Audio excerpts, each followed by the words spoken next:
Bonjour à tous, bienvenue dans cette nouvelle émission de QG consacrée aux violences policières, un sujet brûlant d'une actualité désormais mondiale compte tenu de l'embrasement que connaissent actuellement les États-Unis suite au décès de George Floyd, un Afro-Américain de 46 ans, mort quasiment en direct sur Facebook sous les genoux de la police.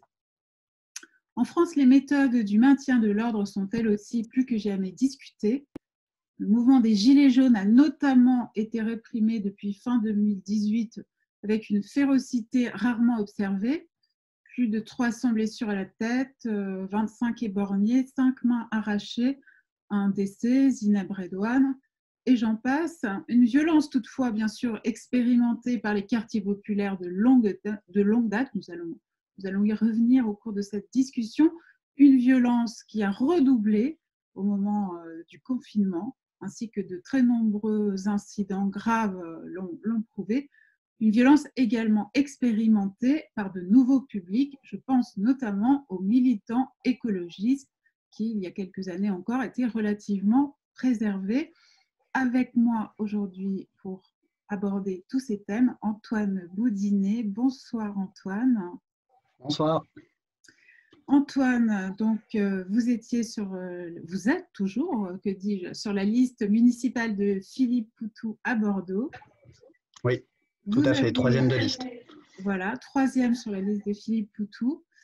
Vous avez été mutilé par une grenade le 8 décembre 2018 à Bordeaux au cours d'une manifestation Gilets jaunes, et nous reviendrons bien sûr sur les circonstances de cette blessure. Youssef Brakni, bonjour. Youssef est un habitué de QG, membre du comité La Vérité pour Adama, bien sûr, que vous avez cofondé avec la sœur d'Adama, Assa Traoré. Et enfin, Paul Rocher, bonjour. Bonjour.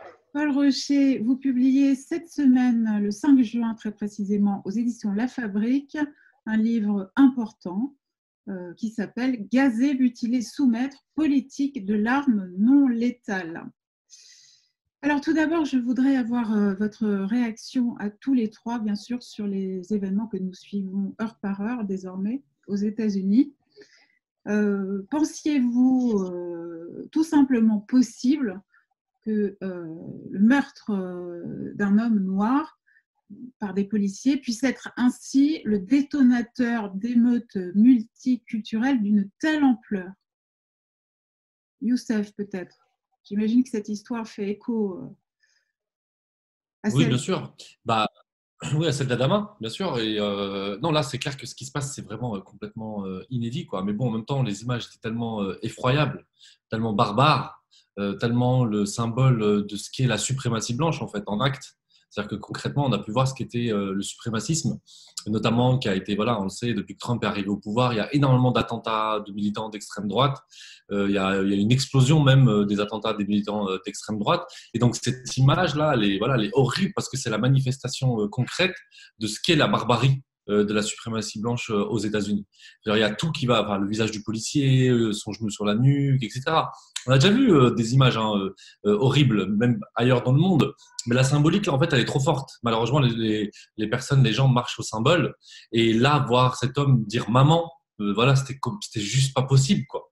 Et donc, il y a eu voilà, cet élan extraordinaire. Et c'est vrai que là, aux États-Unis, c'est ça qu'il faut noter. Eux, ils parlent de multi-racial, enfin, de manif multiraciale.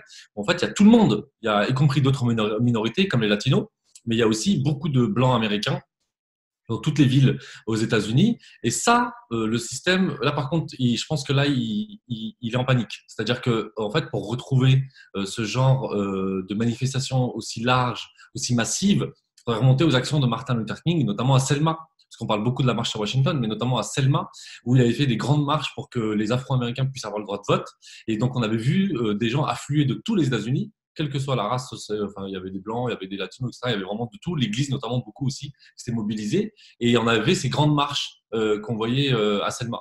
Et là, aujourd'hui, on retrouve ça.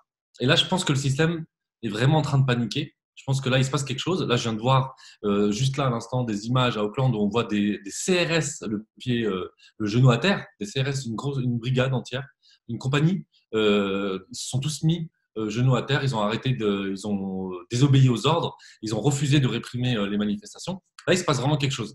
Voilà, on est sur la fin du mandat de Trump, c'est pas étranger, je pense.